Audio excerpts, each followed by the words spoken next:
네, 계속해서 포항에서 전해드리겠습니다. 경북 동해안 지역은 아침에 안개가 짙게 끼다가 오후에 기온이 오르면서 사라지겠습니다. 오늘 낮 최고 기온은 울진은 23도에 머물겠지만 포항 영덕 27도, 경주는 30도까지 오르겠고 햇볕을 막아주는 구름이 없어서 자외선도 강하겠습니다. 주말은 구름만 많겠고 내륙에는 소낙성 비가 내리는 곳이 있겠습니다. 해상에는 안개가 짙게 낀 가운데 물결은 0.5에서 2m로 잔잔하겠습니다. 경북 동해안에서는 최근 경관이 빼어난 등대를 관광 상품으로 개발하는 대규모 사업이 추진되고 있는데요. 당장 올 하반기에 착공해 2020년이면 완공될 예정이어서 등대 관광 시대가 열릴 것으로 기대됩니다. 장성훈 기자입니다. 포항을 대표하는 관광 명소인 영일만 해수욕장에서 가까운 포항 연암갑 등대입니다. 지금은 나무에 둘러싸여 접근조차 힘들지만 3, 4년 뒤면 또 하나의 관광 명소로 탈바꿈하게 됩니다. 경상북도가 140억 원을 들여 영일만이 한눈에 들어오는 전망대와 둘레길, 해양 캠핑장 등을 조성하기로 하고 하반기에 공사를 시작하기 때문입니다. 동해안 등대 관광벨트 사업이 본궤도에 오른 겁니다.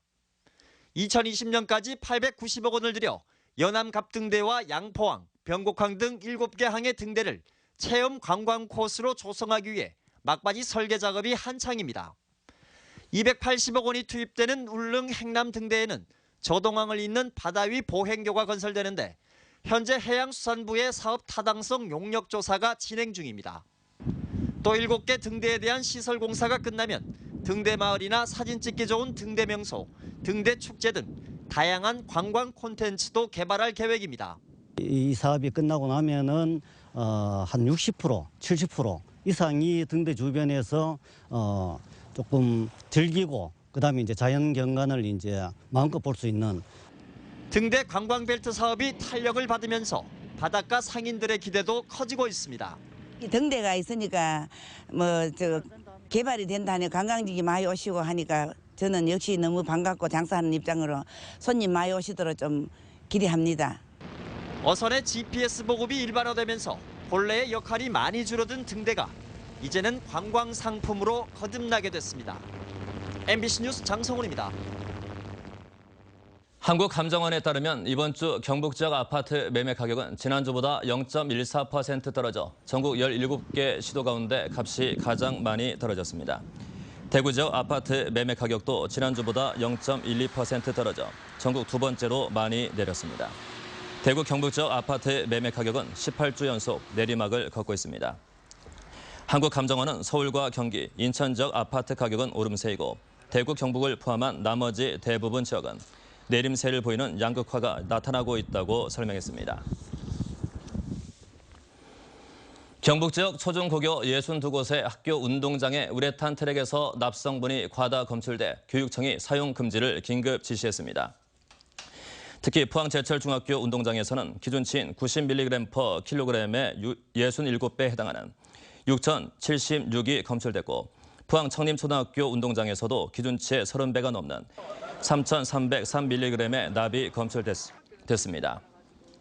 경북교육청은 조사 대상 학교 161곳 가운데 조사를 완료한 95개 학교 중 62곳에서 납이 검출됐다며 전수조사가 완료되는 6월 말 이후 긴급 예산을 마련해 문제가 된 우레탄 트랙을 전면 개보수할 계획입니다. 경북교육청은 최근 전남의 선마을에서 발생한 여교사 성폭력 사건을 계기로 교사들의 도서벽지 근무 환경을 개선키로 했습니다. 교육청은 우선 울릉 지역 관사의 방범창을 교체하는 한편 관사에 혼자 거주하는 교사에 대한 모니터링을 강화키로 했습니다. 경북도 교육청에 따르면 경북의 도서벽지 학교의 관사는 모두 1,300여 곳이지만 CCTV는 전체 관사의 2.2%인 30곳에서만 설치돼 있습니다. 이와 관련해 정교조 경북지부는 성명을 내고 초임교사를 상간 오지에 발령하다 보니 56.6%가 여성이라며 관사나 사택 거주자 요구를 파악해 CCTV를 설치하는 등 경찰과 연계한 안전망 구축을 요구했습니다.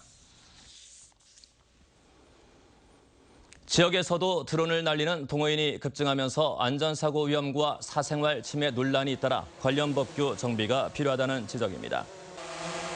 드론은 프로펠러가 날카로워 사람이 많은 곳에서 비행할 경우 사고 위험이 높지만 일부 동호인들은 공원 등의 공공장소에서 드론을 띄우거나 해안가 펜션과 카페 등을 허가 없이 촬영해 사생활 침해 논란이 일고 있습니다. 법적으로는 드론은 아무 데서나 조작할 수 없고 고도 150m 이상 비행할 경우 군에 신고해야 하지만 이 규정을 지키는 동호인은 거의 없는 실정입니다. 포항 뮤직 페스티벌이 어제부터 사흘간 포항문예회관과 해도공원에서 열립니다. 첫날인 어제는 지휘자 금난새와 함께하는 클래식 콘서트가 열렸고 오늘은 오후 8시 해도공원에서 거미와 박구인 등 인기 가수와 시립교향악단이 함께하는 음악회가 펼쳐집니다. 또 마지막 날인 내일도 해도공원에서 성악가와 바이올린, 색소폰 연주자들이 시립교향악단과 함께 클래식 축제를 엽니다.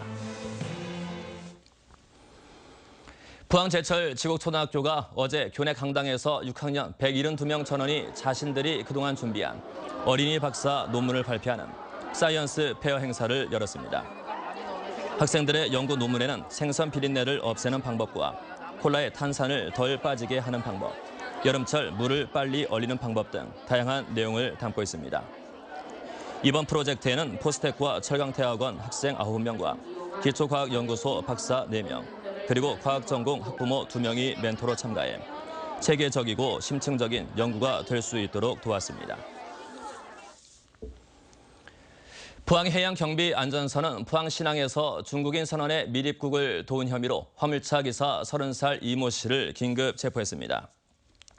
이 씨는 지난 4일 오후 8시쯤 포항신항에 정박 중이던 캄보디아 선저 고철 운반선 A호에서 몰래 빠져나온 중국인 선원 48살 엘모 씨를 자신의 덤프트럭을 통해 포항 시내로 이동시켜 도주를 도운 혐의를 받고 있습니다. 해경은 관계기관과 공조 수사를 통해 국내 알선 조직과 밀입국 선원 L씨를 추적하고 있습니다. 지난 4일 이상으로 MBC 뉴스를 마치겠습니다. 감사합니다.